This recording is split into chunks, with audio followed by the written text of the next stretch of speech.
எதை சொன்னால் உன்னுடைய சகோதரன் வெறுப்புக்குள்ளாகுவானோ அதை நீ பேசுவதுதான் புறம் என்றார்கள். எதை பற்றி நீ பேசுவதை உன்னுடைய சகோதரன் வெறுப்பானோ, அவன் ஒண்ணு செஞ்சிருப்பாப்பா, அதை நீ பேசுறல்ல, நீ பேசுவதை அவன் கேட்டால் கவலைப்பட்டு வருத்தப்பட்டு அல்லது உன் மீது வெறுப்படைந்து கோபம் அடைவானோ அதுதான் புறம் என்கிறார்கள்.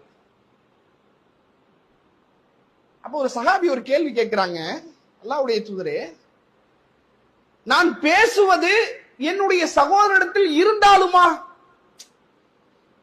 நான் சும்மா ஒண்ணு சொன்னதில்ல. சில பேர் சொல்லுவாங்க, புறம் பேசிட்டு நான் பார்த்தது தானே சொன்னேன், நான் கேட்டது தானே சொன்னேன், என் கண்ணு முன்னாடி நடந்தது தானே சொன்னேன், அது என்ன தப்பா, அது என்ன குத்தமா? என் கண்ணு முன்னாடி நான் பார்க்கும் போது அவன் அதை செஞ்சாங்க, அவன் பேசுறதை என் காதால நான் கேட்டேங்க, இதுக்கு மேல என்னங்க வேணும் என்று அடுத்தவனை பற்றி அவன் இல்லாத நேரத்தில் நீ பேசுகிறாயே, அது நியாயம் என்று அது சரி என்று நினைக்கிறாயே, அப்படி நினைக்கக்கூடிய மனிதர்களுக்கு அல்லாஹ்வுடைய தூதர் அவர்கள் சொல்கிறார்கள், நீ பேசுவது உன்னுடைய சகோதரனிடத்தில் இருந்தால் அதற்கு பெயர் புறம், நீ சொல்லுவது அவனிடத்தில் இல்லை என்றால் அதற்கு பெயர் அவதூறு. அப்படின்னா புறம் பேசுறதுக்கு ஷரியத் அடிப்படையில் தண்டனை இருக்குதா? உலகத்துல விபச்சாரத்துக்கு தண்டனை இருக்குல்லங்க, சாராயம் குடிக்கிறது தண்டனை இருக்குல்ல, திருடுறதுக்கு தண்டனை இருக்குல்லங்க, ஷரியத் அடிப்படையில் கையை வெட்டணும்னு சொல்லி.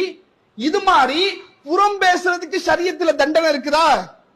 தண்டனை கிடையாது. அல்லாஹ்விடத்துல தௌபா தேடணும். ஆனால் நீ அவதூறு சொல்வானே ஆனால் ஷரியத்தின் அடிப்படையில் அது குற்றமாக மாறும், கிரிமினல் குற்றங்கிறாங்க. அவனிடத்துல இருக்கக்கூடிய ஒன்றை உண்மையிலேயே நீ நல்லவனாக யோக்கியனாக அவன் செய்தது தவறுதான் என்று உனக்கு தெரியுமே ஆனால் நீ என்ன செஞ்சிருக்கணும்? அவன்கிட்ட போய் சொல்லணும். நம்ம ஆளுங்க என்ன பண்றது, அவன் செஞ்சதானே சொன்ன, அவன் செஞ்சதை சொன்ன, யார்கிட்ட சொன்ன? அவன்கிட்ட போய் சொல்லு, இப்படி நீ பேசுன, இப்படி பண்ணா அது தப்புப்பா, இந்த வியாபாரம் தப்புப்பா, பிள்ளைகளை கவனமா வளர்ப்பா, அவன்கிட்ட சொல்லு. நீ என்ன பண்ற, வெளியே வந்து பேசிக்கிட்டு இருக்கிறியே, அதுக்கு உனக்கு அனுமதி இருக்குதா? அந்த காரியத்தை நீ செய்யலாமா? அப்படி நீ செய்வது எவ்வளவு கேடுகட்ட காரியம் தெரியுமா?